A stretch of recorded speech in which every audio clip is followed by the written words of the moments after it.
Bagaimana pemerintah Indonesia bisa mendesak kepolisian Malaysia transparan dalam pengungkapan kasus ditembaknya 5 pekerja migran asal Indonesia? Kami bahas bersama anggota Komisi 1 DPR RI dari fraksi PKB Syamsul Rizal. Bergabung juga Direktur Eksekutif Migrant Care Wahyu Susilo. Selamat malam, Dek Ical juga Pak Wahyu. Selamat malam, Assalamualaikum warahmatullahi wabarakatuh. Waalaikumsalam warahmatullahi wabarakatuh. Kalau dari Pak Wahyu, informasi yang diperoleh saat ini apakah sudah ada pendampingan lebih lanjut untuk para WNI di Malaysia dan apa informasi terbaru yang dihimpun Migrant Care soal ini? Ya, beberapa waktu yang lalu kami sudah berdialog ya dengan Pak Duta Besar Indonesia untuk Kuala Lumpur, Pak Irmono, dan Pak Irmono mengkonfirmasi bahwa pihak perwakilan Indonesia sudah punya akses ya, seperti yang tadi juga disampaikan oleh Pak Yuda, dan mereka mengupayakan juga ada saksi-saksi lain yang agar keterangan-keterangan yang diperoleh itu lebih komprehensif dan lebih objektif, dan juga sedang membangun suasana agar pengambilan informasi melalui interview ataupun perbincangan ya terutama dengan korban pertama tidak merasa tertekan sehingga mendapatkan informasi yang sejujurnya. Hal ini penting ya, karena informasi-informasi yang sepihak sekarang beredar itu kan menyatakan bahwa mereka melawan. Tapi ada banyak versi ya, ada beberapa versi, ada versi yang ternyata sebenarnya ini adalah tindakan kesewenang-wenangan dari polisi di Raja Malaysia. Kalau saya telusur ya, corak-corak kasusnya sebenarnya seperti corak-corak kasus terdahulu. Harus diingat ini bukan kasus yang baru. Migrant Care mencatat sejak tahun 2005 sampai 2025 ada 75 pekerja migran Indonesia, sebagian besar meninggal dunia yang ditembak oleh polisi di Raja Malaysia. Jadi saya kira ini juga momentum ya untuk menghentikan kematian beruntun yang dialami oleh pekerja migran Indonesia di Malaysia. Apa dugaan kesamaan pola yang Migrant Care lihat di kasus ini juga dengan kasus sebelumnya, Pak Wahyu? Ya, dugaannya adalah mereka selalu dituduh sebagai pelaku jenayah atau pelaku kriminal, sebagai undocumented migrant worker, dan juga mereka selalu dieksekusi ya atau ditembak itu dalam di situasi-situasi yang sepi gitu. Misalnya ini di tengah lautan, kemudian kita pernah bahkan menginvestigasi kasus itu di Sungai Buloh, di sungai di mana itu jauh dari pemukiman penduduk. Jadi corak-corak inilah yang kemudian memudahkan polisi Malaysia melakukan penembakan. Kalau dalam istilah hak asasi manusia ini namanya extrajudicial killing, yang memungkinkan juga tidak ada saksi-saksi lain yang bisa dimintai keterangan seperti itu. Nah, kalau dari DPR ini kan sudah berulang. Tadi Migrant Care bilang bahwa pernyataan awalnya pasti selalu undocumented migrant workers di sana tanpa dokumen, ilegal. Nah, tapi apakah DPR artinya melihat posisi tawar Indonesia dibandingkan dengan Malaysia tidak lebih baik? Karena kalau kasusnya berulang, alasannya sama, sementara tidak ada pernyataan pembanding, ini merugikan untuk Indonesia tentu, apalagi untuk WNI kita. Betul Mbak Friska, dan ini sebenarnya menampar harga diri bangsa Indonesia. Dan kita mesti melakukan tindakan-tindakan yang kalau boleh saya katakan menjadi extraordinary, dan mulai membiasakan menggunakan cara-cara yang di luar diplomasi sebagai usaha ekstra. Salah satunya diantaranya adalah pemerintah Indonesia itu mesti sudah mulai menggunakan IT, teknologi, media-media lain. Jadi untuk mengimbangi pemberitaan yang sepihak dari APMM itu, maka pemerintah Indonesia juga bisa mempublik secara besar-besaran apa yang diberikan pernyataan dari Migrant Care, kemudian dari korban, dari teman-teman yang dari DPD Pak Sudirman tadi, dan beberapa itu untuk menjadi bahan bagi proses selanjutnya. Karena metode penyelesaian yang paling tepat di sini adalah pencarian fakta. Kita mesti mencari fakta dan mendudukkan persoalan ini ke proporsi yang sebenar-benarnya sehingga perspektif dunia juga melihat bahwa selama ini warga negara Indonesia walaupun mungkin bukan warga yang legal sebagai PMI, mereka ini menjadi korban yang dilegalkan proses pembunuhannya oleh polisi Malaysia. Dan ini tidak boleh dibiarkan berlarut-larut karena ini juga menyangkut masalah harga diri bangsa Indonesia dan kebanggaan kita sebagai sebuah bangsa yang berdaulat. Karena dalam intensitasnya saja sudah kelihatan Migrant Care mencatat bahwa ada 75 kasus orang yang terbunuh karena modus yang kurang lebih sama lah operandinya seperti itu, dan ini tidak boleh dibiarkan lagi. PMI, Kementerian kedua PMI ya, silakan Mbak.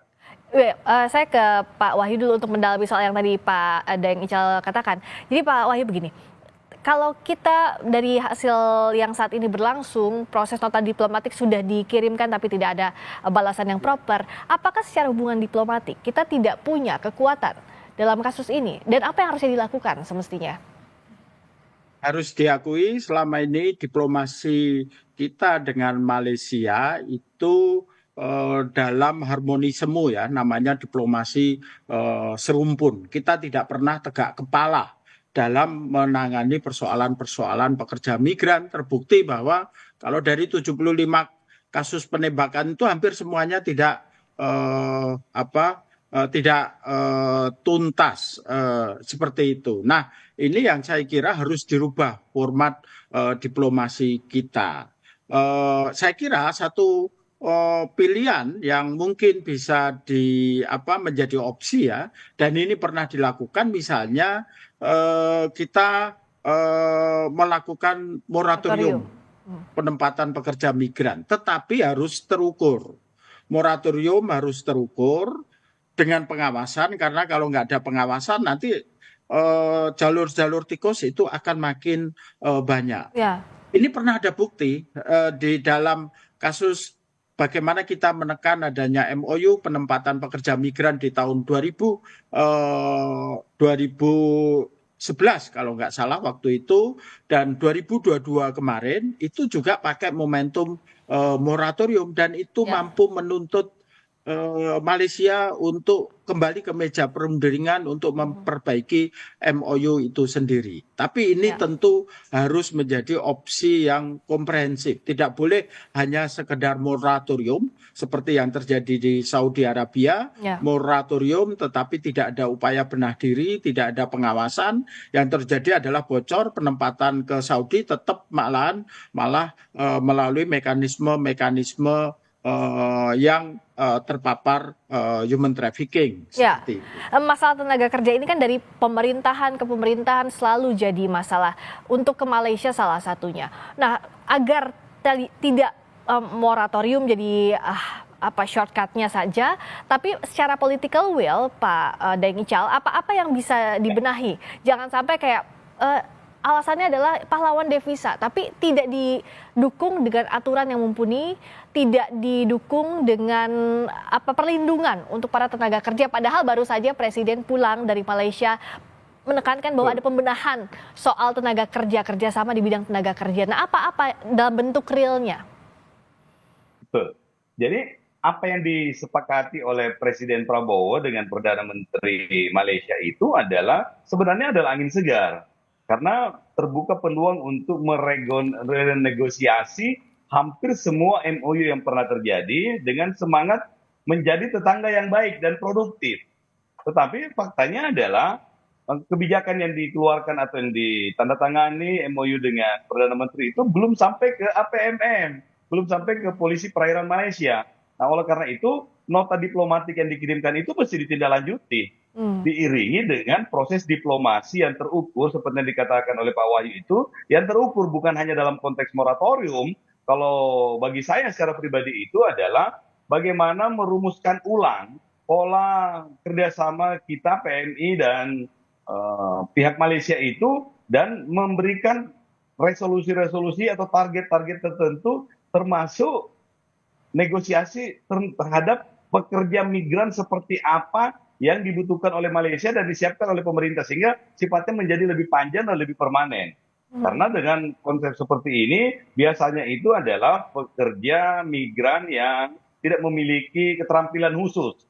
Sehingga cenderung itu memang menjadi subordinat dari beberapa perusahaan penyalur tenaga kerja atau perlindungan PMI, dan atau juga bahkan perusahaan di Malaysia itu yang justru menjadikan warga negara kita, PMI itu, untuk redistribusi lagi ke beberapa negara. Seperti contohnya itu adalah beberapa yang masuk lewat Malaysia itu dikirim lagi ke Myanmar dan ke Kamboja. Dan ini menjadi momentum yang tepat untuk merenegosiasi sehingga kedepannya tidak harus terjadi lagi. Dan kita mesti komitmen bahwa ini adalah kejadian yang terakhir yang tidak boleh terjadi lagi. Nah, dalam waktu dekat misalnya kasus ini yang 5 WNI di Malaysia yang masih dalam concern kita semua, Pak Wahyu, kan Kementerian Luar Negeri akan menemui 5 WNI ini Rabu besok di Malaysia. Selain bertemu, melihat kondisinya, apa yang semestinya sekaligus dibawa? Pendampingan hukumkah, bantuan hukum otomatis? Lalu bagaimana untuk perlindungan WNI di sana termasuk juga agar mereka tidak dalam kondisi yang terdesak dengan satu narasi saja dari pihak polisi Malaysia? Ya, saya kira memang harus ada upaya-upaya yang lebih kuat ya. Mumpung lagi ada akses ke konsuleran untuk mereka, memberikan juga bantuan hukum.